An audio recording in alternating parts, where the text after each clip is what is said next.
You ask Tiger to solve.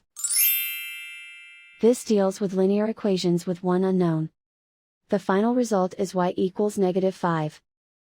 Let's solve it step by step. Simplify the expression. Expand the parentheses. Simplify the arithmetic. Group all y terms on the left side of the equation.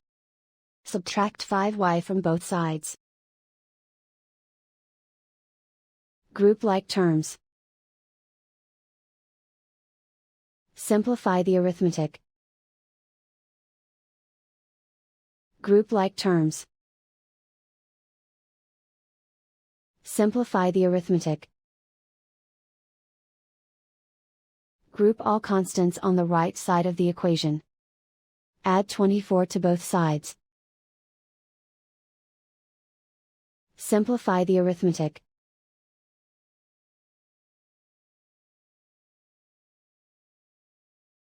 Isolate the y. Divide both sides by 3. Simplify the fraction. Find the greatest common factor of the numerator and denominator. Factor out and cancel the greatest common factor. And so the final result is y equals -5.